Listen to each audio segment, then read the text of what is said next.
वजीर-ए-आजम नरेंद्र मोदी आज सुबह 11 बजे आकाशवाणी से मन की बात प्रोग्राम में मुल्क और बैरून मुल्क के लोगों के साथ अपने ख्यालात करेंगे मुश्तरक।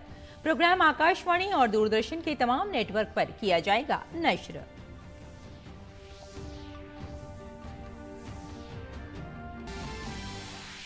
वजीर-ए-आजम नरेंद्र मोदी आज नई दिल्ली बिजनेस 20 इंडिया कॉन्फ्रेंस से करेंगे खिताब। बिजनेस 20 आलमी कारोबारी बिरादरी से मुताल्लिक G20 डायलॉग का है बाज़ाब्ता फोरम।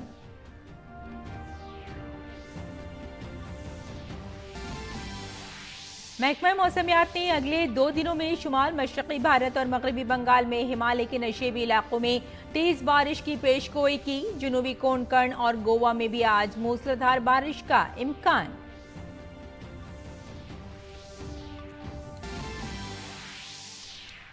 एमरसन मनांगागवा जिम्बाब्वे में इलेक्शन जीतकर एक बार फिर मुल्क के सदर मुंतखब। अपोजिशन ने इंतखाबी नताइज को किया मुस्तरद।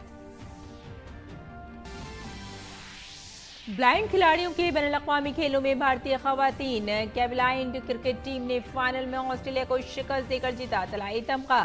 वज़ीर-ए-आज़म नरेंद्र मोदी ने टीम को दी मुबारकबाद।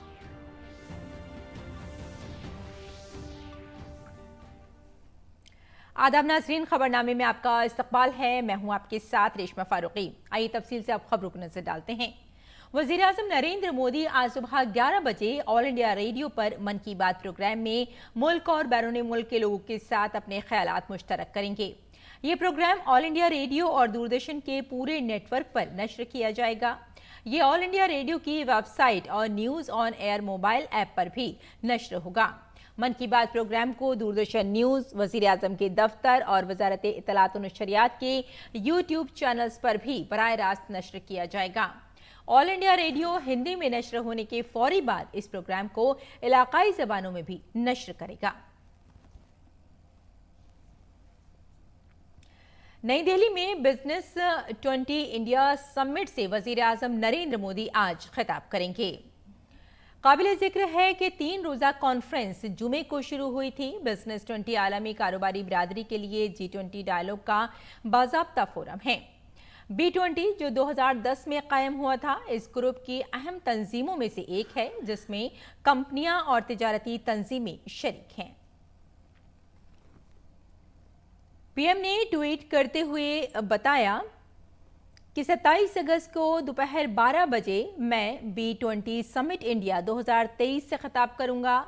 ये प्लेटफॉर्म कारोबारी दुनिया में काम करने वाले स्टेक होल्डर्स को तफसीली तौर पर एक साथ ला रहा है। ये G20 ग्रुपों में से एक अहम तरीन ग्रुप है जिसका मकसद इक़्तिसादी तरक्की को फ़रोग़ देने पर मबनी है।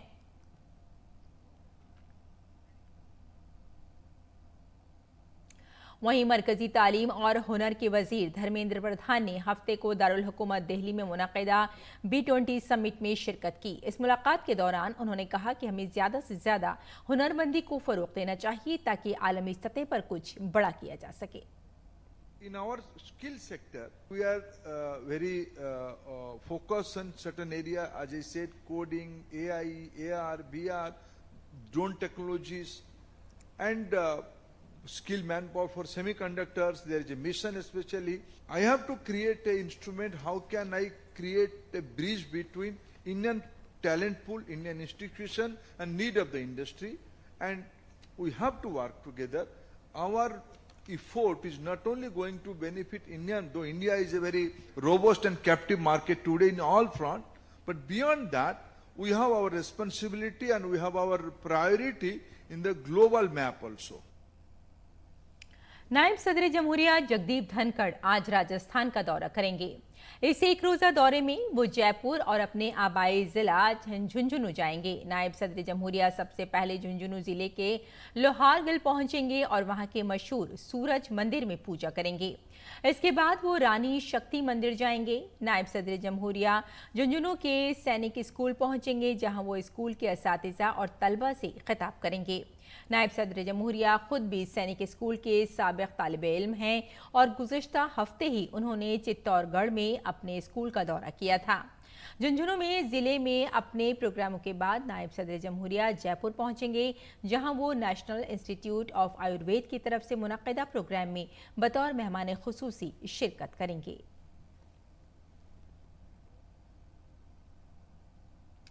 और मरकजी वजीर दाखिला अमित शाह आज तेलंगाना का दौरा करेंगे। अमित शाह सबसे पहले विजयवाड़ा में भद्राचलम मंदिर जाएंगे और वहां राम मंदिर में पूजा करेंगे और फिर खम्मम पहुंचेंगे। मरकजी वजीर दाखिला अमित शाह आज खम्मम में पार्टी की तरफ से मुनक्किद राय थोगोसा बीजेपी भरोसा प्रोग्राम में शिरकत करेंगे और एक जलसाए आम से खिताब करेंगे। अमित शाह अपने दौरे के दौरान रियासत के सीनियर पार्टी अरकान से मुलाकात करेंगे और आइंदा इंतखाबात के लिए सियासी सरगर्मियों से मुताल्लिक पार्टी की हिकमत अमली का जायजा भी लेंगे।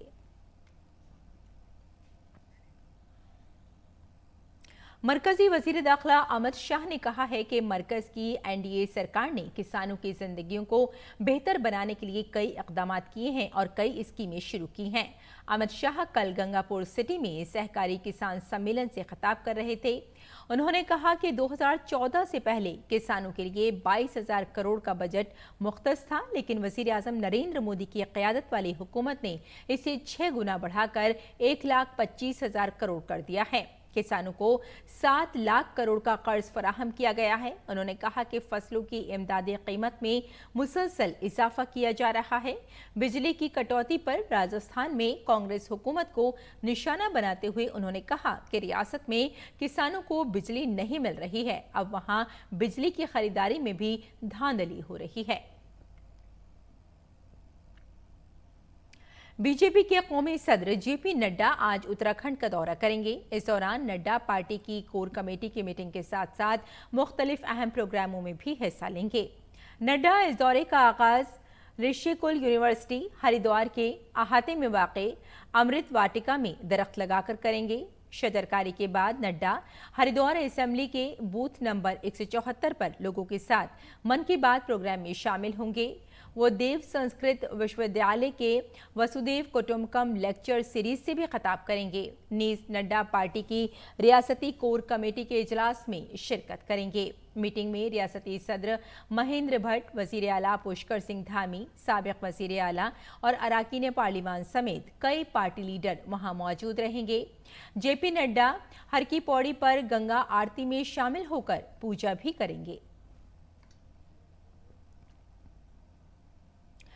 मणिपुर पिछले कई महीनों से फिरका वाराना तशद्दुद से मुतासिर है। वहां रियासती पुलिस और मरकजी सिक्योरिटी फोर्सेस की मुश्तरका टीमों ने इम्फाल वेस्ट, इम्फाल ईस्ट और कांगपोकपी अजला से गोला बारूद का बड़ा जखीरा बरामद किया है, जिसमें 16 जदीद तरीन हथियार भी शामिल हैं। गुज़िश्ता 24 घंटों के दौरान सरहदी इलाकों में सर्च ऑपरेशन के दौरान बारूदी मवाद बरामद किया गया है। मणिपुर पुलिस के मुताबिक रियासत में गुज़िश्ता 24 घंटों के दौरान फायरिंग और मुजाहिरीन के जमा होने के साथ इक्का दुक्का वाक़यात से हालात कशीदा हैं। पुलिस ने पहाड़ी और वादी दोनों इलाकों में मुख्तलिफ मकामात पर कुल 127 चौकियां कायम की हैं।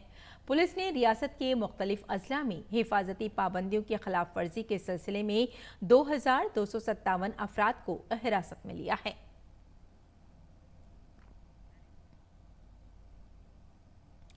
मरकजी वजीर ज़राअत नरेंद्र सिंह तोमर ने कहा है कि किसानों को प्याज की कीमतों से परेशान होने की जरूरत नहीं है। उन्होंने कहा कि मुस्तकबिल के हालात को मद्देनजर रखते हुए मरकजी हुकूमत ने फैसला किया है और इस फैसले से किसानों को कोई नुकसान नहीं होगा।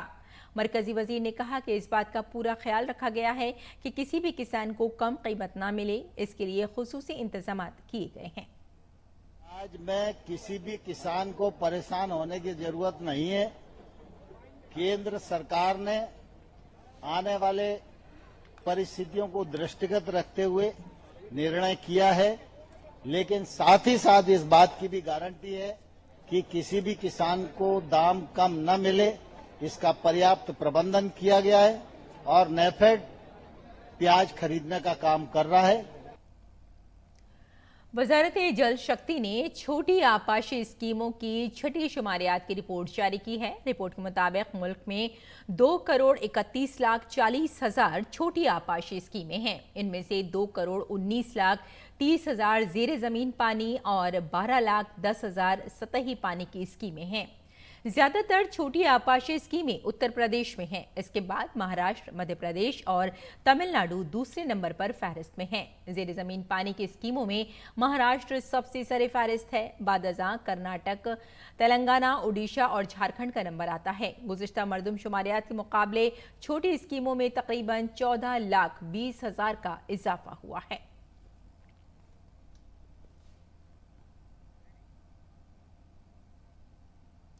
15 अगस्त को लाल किले की फसील से वज़ीर-ए-आज़म नरेंद्र मोदी ने कहा था कि मुल्क की तरक्की के लिए पहले गांव की तरक्की जरूरी है और खवातीन की तरक्की के बगैर गांव की तरक्की मुमकिन नहीं है। इसी बात को मद्देनजर रखते हुए 21 सालों से इलाकाई सहाफत और सहाफत में खवातीन को बाइख्तियार बना रहा है खबर लहरिया। और खबर लहरिया की वाहिद खातून मीडिया पर्सन्स। जी हां, खबर लहरिया मुल्क का पहला ऐसा इलाकाई न्यूज़ चैनल है जिससे सिर्फ खवातीन सहाफ़ी चलाती हैं। सहाफत में 21 साल मुकम्मल होने के मौके पर खबर लहरिया ने एक खुसूसी तकरीब का एहतमाम किया, जिसमें मुल्क की मुख्तलिफ रियासतों में काम करने वाली खबर लहरिया की खवातीन से बात की डीडी न्यूज़ ने। ये सिंदूर, चूड़ी और साड़ी में मलबूस आम खवातीन नहीं हैं, बल्कि खबर लहरिया की खवातीन रिपोर्टर्स हैं, जो देखने में तो आम हैं, लेकिन इनका काम बहुत खास है। जी हां, खबर लहरिया का आगाज 2002 में चित्रकूट, उत्तर प्रदेश की देही खवातीन के लिए बालिगान खानगी के प्रोग्राम के इख्तिताम पर किया गया था और इसकी मुश्तरका बुनियाद मीरा जाटव, शालिनी जोशी और कविता बुंदेलखंडी ने रखी थी। पहले तो मैं बहुत बहुत शुक्रिया कहना चाहती हूँ डीडी न्यूज़ का, जिन्होंने आकर के यहाँ पर हमारी आवाज़ को देश दुनिया तक पहुँचाया। खबर लहरिया को 21 साल में हम अगर इस मुकाम तक ला पाए हैं तो इसके पीछे की कहानी क्या रही है, संघर्ष क्या रहे हैं, चुनौतियाँ क्या रही हैं और महिलाओं को पत्रकारिता के क्षेत्र में आना क्यों ज़रूरी है, क्योंकि खबर लहरिया में टोटल महिलाएं काम करती हैं और उसमें भी दलित हैं, आदिवासी हैं, मुस्लिम हैं, बैकवर्ड की महिलाएं हैं, ग्रामीण हाशिए पर रहने वाली औरतें हैं। तो मैं बहुत बहुत धन्यवाद देती हूँ डीडी न्यूज़ का कि वो हमारी आवाज़ को देश दुनिया तक ले जा रहे हैं। मैं 2009 में खबर लहरिया में जुड़ी थी और पहले मैं रिपोर्टर थी। गांव की जो खबरें हैं वो लेके आती थी। हमारा न्यूज़ चैनल है यूट्यूब पर, तो अलग अलग तरह की खबरें करना ये हमारा काम है। और अभी हाल ही में हमने एक फिल्म बनाई है जिस पे मैंने रिकॉर्डिंग का काम किया, वॉइस का। मैं अयोध्या से उस टाइम पे पहली महिला रिपोर्टर थी और अभी कई सारी लड़कियां हैं जो हमारे पीछे निकल के आई हैं, हमसे सीखा है उन्होंने। ये मुकम्मल तौर पर खवातीन के ज़ेरे कंट्रोल इदारा है और इसकी खास बात यह है कि इसमें काम करने वाली ज्यादातर खवातीन देही पस मंजर से ताल्लुक रखती हैं।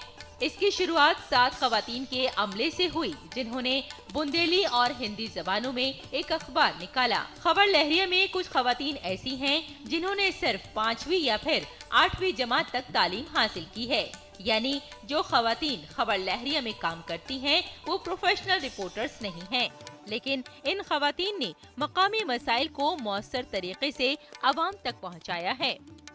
आज खबर लहरिया उत्तर प्रदेश, मध्य प्रदेश, बिहार और छत्तीसगढ़ के 20 अजला में 25 से ज्यादा खवातीन सहाफियों के साथ काम कर रही है।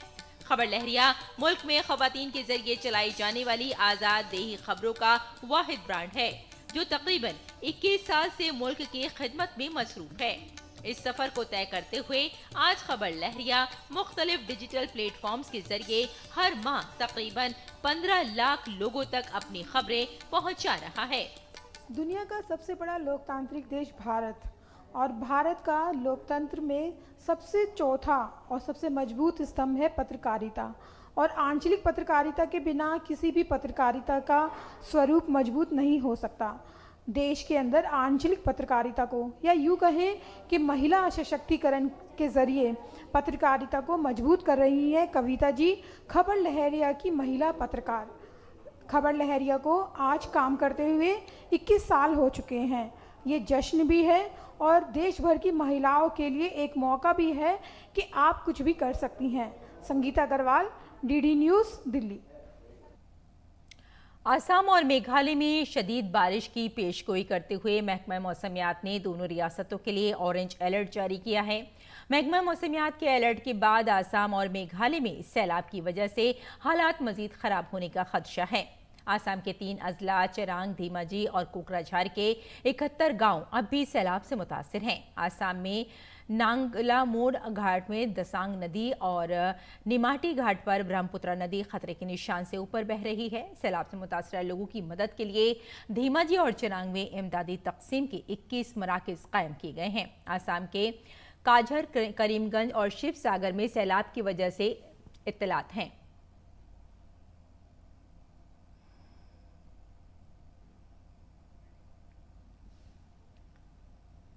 साल 2014 में शुरू की गई पीएम जनधन योजना कल 9 साल मुकम्मल कर रही है। इन 9 सालों में इस स्कीम ने 50 करोड़ लोगों को बाज़ाब्ता बैंकिंग सेक्टर से जोड़कर अपनी अहमियत का सबूत दिया है।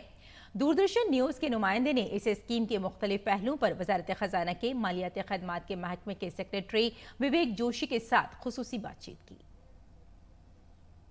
आज जनधन अकाउंट्स और जनधन योजना के बारे में बात करने के लिए हमारे साथ जुड़ रहे विवेक जोशी जी, जो कि सेक्रेटरी है department of financial services. Welcome to DD News sir.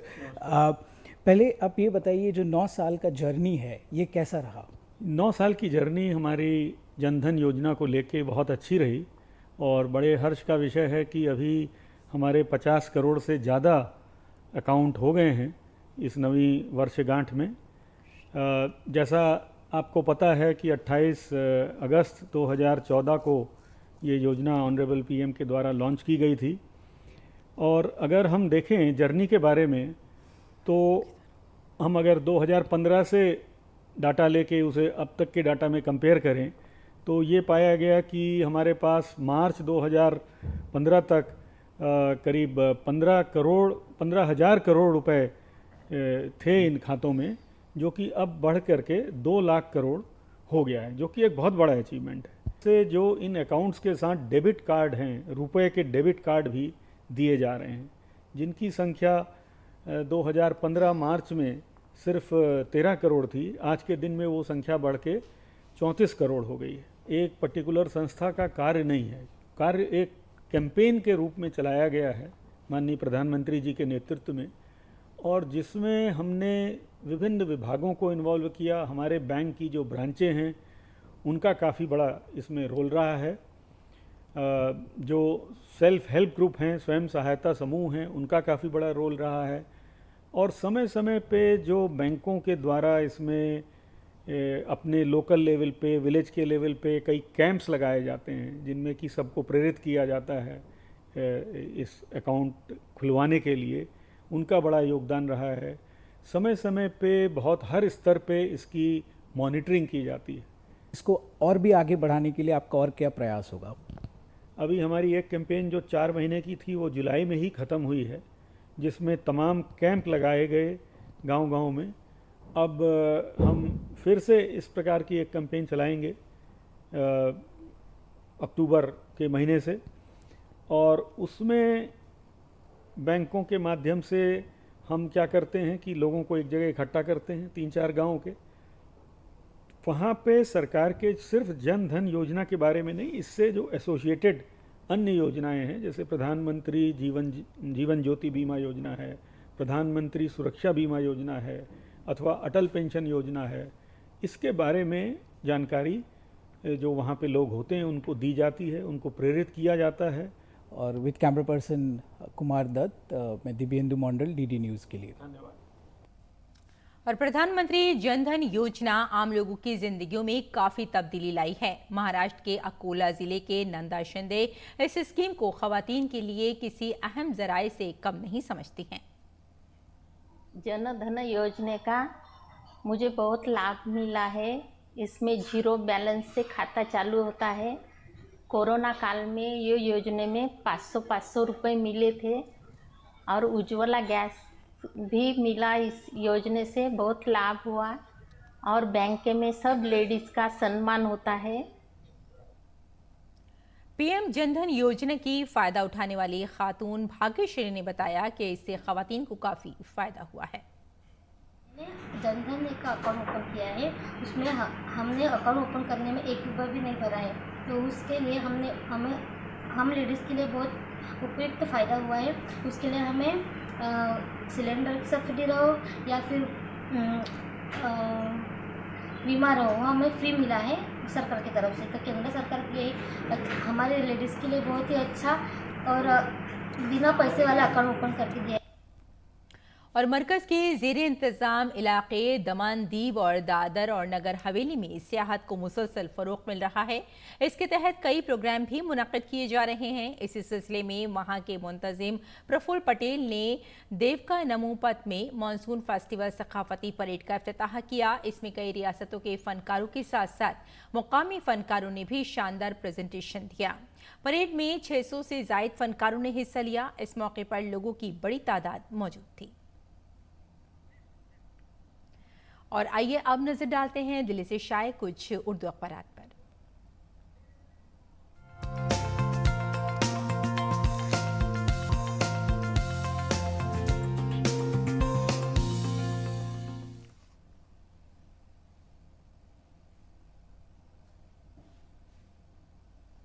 नाज़रीन, अखबारात की जायज़े में आइए सबसे पहले बात कर लेते हैं रोज़नामा राष्ट्रीय सहारा की।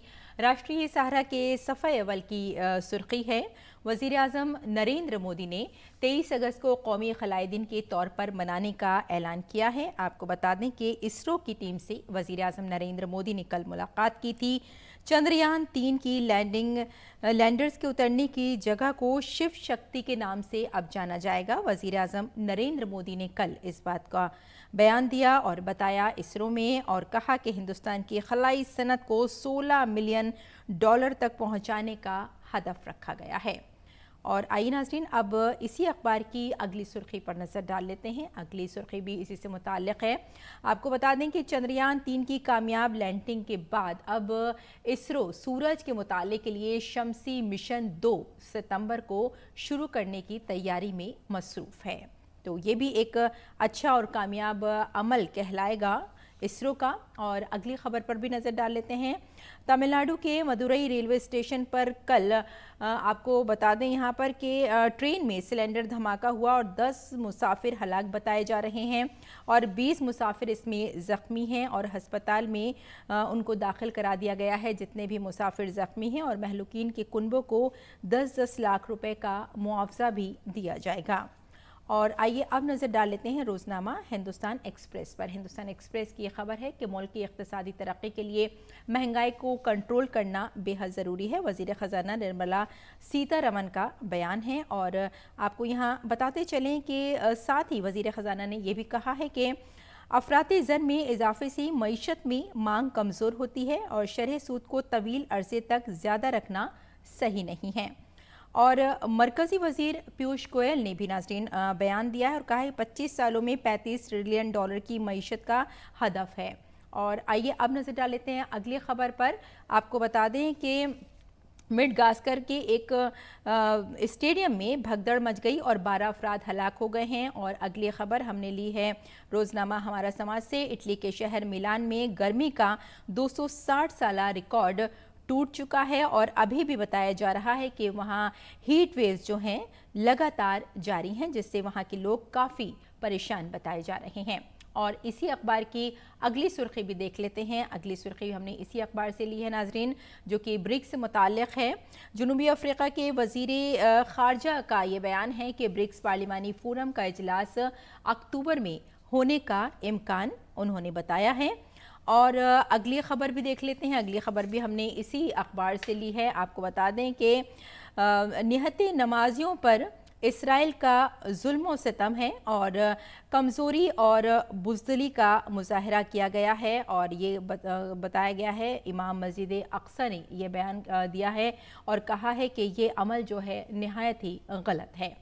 तो नाज़रीन, ये था अखबारात का मुख्तसर जायज़ा और आइए अब लौटते हैं बुलेटिन की जानिब और कुछ और ख़बरों की तरफ नज़र डाल लेते हैं। एमरसन मनांगवा दूसरी बार जिम्बाब्वे के सदर बन गए हैं और उन्होंने सदारती इंतखाब जीत कर दूसरी बार मैयाद हासिल की है। उन्होंने इलेक्शन में 52% से ज़्यादा वोट हासिल किए हैं, जबकि इंतखाबात में उनके अहम हरीफ citizens coalition for change party के रहनुमा नेल्सन चामिसा ने इंतखाबात में 44% वोट हासिल किए हैं। नताइज के मालूमात इलेक्शन कमीशन ऑफ जिम्बाब्वे ने जारी किए हैं।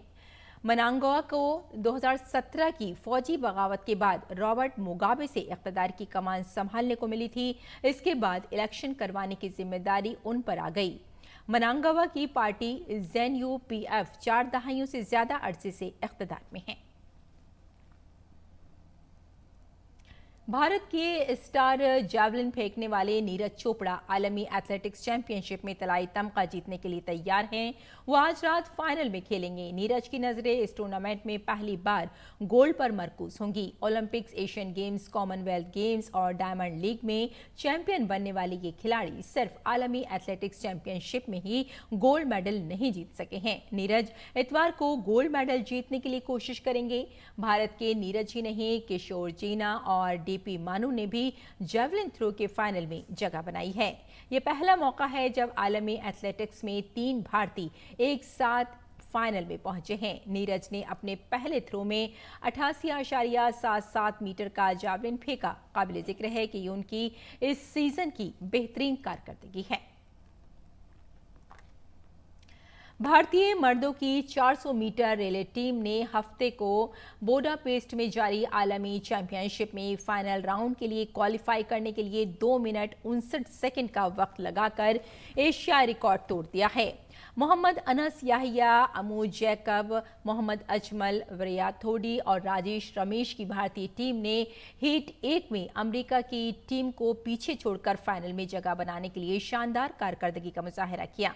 ये पहला मौका है जब भारत इस इवेंट की फाइनल तक पहुंचने में कामयाब हुआ है। इस टूर्नामेंट का फाइनल आज रात खेला जाएगा। भारतीय खवातीन की ब्लाइंड क्रिकेट टीम ने IBS वर्ल्ड कैंपस में ऑस्ट्रेलिया के खिलाफ जीत कर तारीख रकम की। भारत की खवातीन ब्लाइंड क्रिकेट टीम ने ऑस्ट्रेलिया के खिलाफ फाइनल मैच में 9 विकेटों से कामयाबी हासिल की है। इस जीत के साथ ही टीम इंडिया ने IBS वर्ल्ड गेम्स में गोल्ड मेडल अपने नाम किया।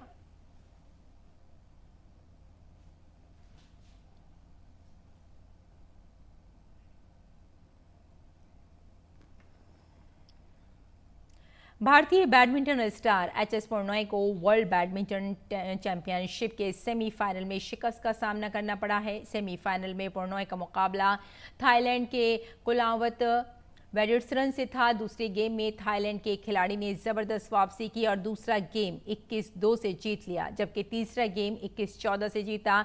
जबकि ताहम शिकस्त के बावजूद HS प्रणॉय ने कांसे का तमगा जीता। और अब पेश है मौसम का मिजाज।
तो नाज़रीन, खबरनामे में फिलहाल इतना ही। इजाज़त दें, आदाब।